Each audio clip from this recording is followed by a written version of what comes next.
Hey, good morning, everyone. Happy Wednesday morning to you. Welcome back to Morning Musings. Hey, before I go on, I want to remind you of the May 4-book special that we've got going on, and thank you so much to those of you who have already taken advantage of this special.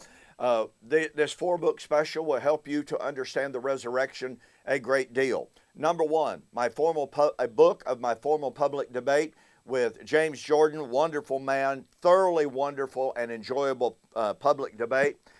My formal public debate with Dr. David Hester, professor at Faulkner University of Montgomery, Alabama, on the resurrection of the just and the unjust, and exegetical essays on the resurrection by Sam Frost. Excellent book, excellent exegesis, excellent logic, great argumentation in this book, and for one of the most succinct and yet, easy to understand and really powerful books on the resurrection, specifically 1 Corinthians 15, okay, The Last Enemy and the Triumph of Christ by Daniel Rogers. Daniel is a great young man, great young thinker, and these books, all right, total delivered price for U.S. orders only. I cannot make this offer for out of U.S. orders, okay, but total delivered price, $39.95. Now look, shipping alone would be $20. So you're not paying shipping. And we're giving a reduced price for the books as well, so you're saving a really, really nice chunk of change here. So go to my website, donkpreston.com, bibleprophecy.com.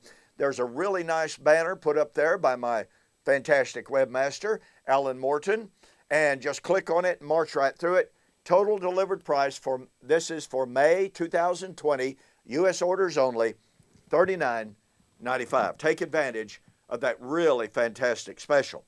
All right. Well, Jesus said in Matthew chapter 24 and verse 35, heaven and earth shall pass, my word will never pass. Now, I've already called your attention to the fact that in Isaiah 51, Jesus is all but quoting Isaiah 51. But Isaiah 51 is talking about the coming of the new creation or the passing of heaven and earth when the new creation would be given. When the new creation would come in, when the new covenant would be given. This is challenging stuff for the traditional eschatologies. Well, let's go to Isaiah 65 and 66. And I've already done a fairly in-depth exegesis of both of these passages, so I'm not going to do this in depth.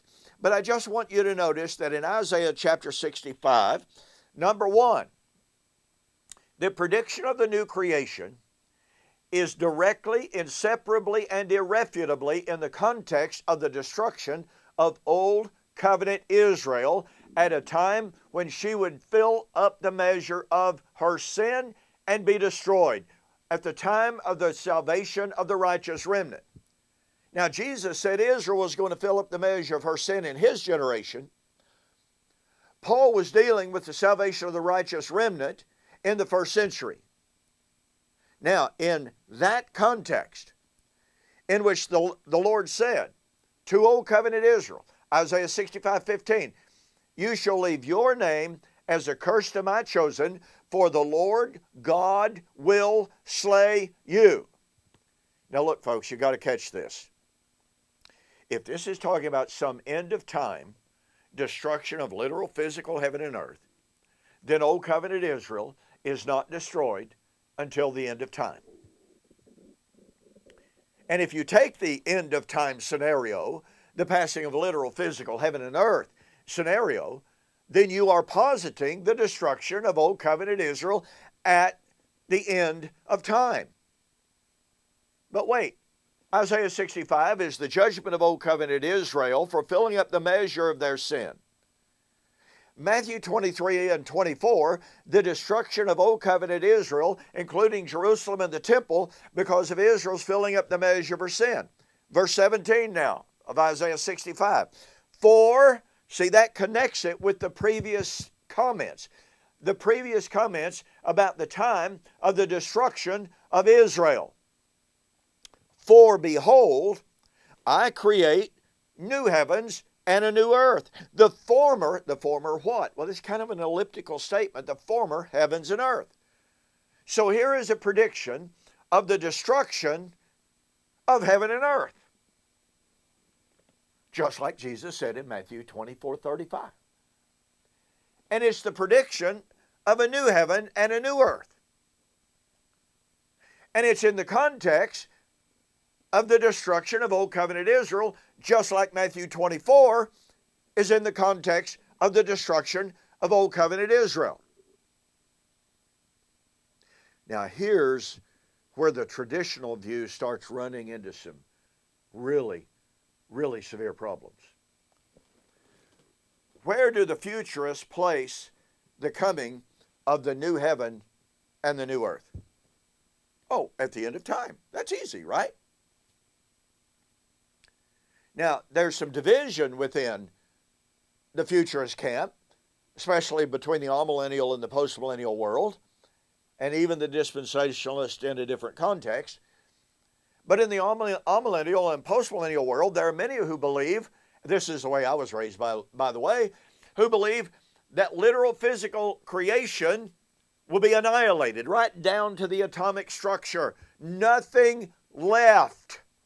Nothing left. But then there are those in the amillennial and the postmillennial world. Kim Riddlebarger, amillennialist, of course, Kenneth Gentry, postmillennialist, who believe that the current literal physical heaven and earth will be purged and purified. It will not be a truly new heaven and new earth, as in a new ex nihilo fit creation, something out of nothing. No. It will be this heaven and earth, this earth that will be renovated. Now, since it is believed that the heaven and earth will be destroyed, and the new creation flows out of that, okay? And since Jesus in Matthew chapter 24 and verse 35 is supposedly predicting the destruction of heaven and earth, and by the way, that word destruction in Matthew 24:35 is a pretty stout word. Pretty stout word. But anyway, here's Jesus ostensibly predicting the destruction of literal physical heaven and earth. Well, if Jesus was predicting the destruction of literal physical heaven and earth in Matthew 24:35, then he is implicitly predicting the coming of the new heaven and new earth.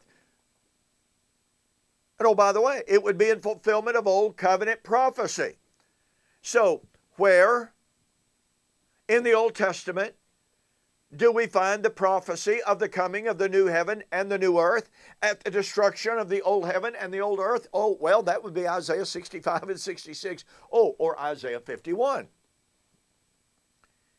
But Isaiah 51, Isaiah 65, Isaiah 66 are all couched in the context and the framework that the new creation would come when the old creation of Old Covenant Israel was destroyed, which is precisely the context of Matthew 24.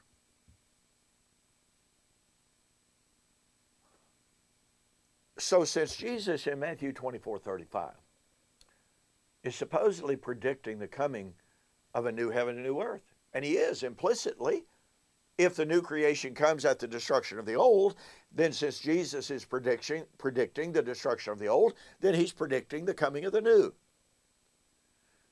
And that means that if Isaiah 51, 65, and 66, if they are not the context from which Jesus is drawing,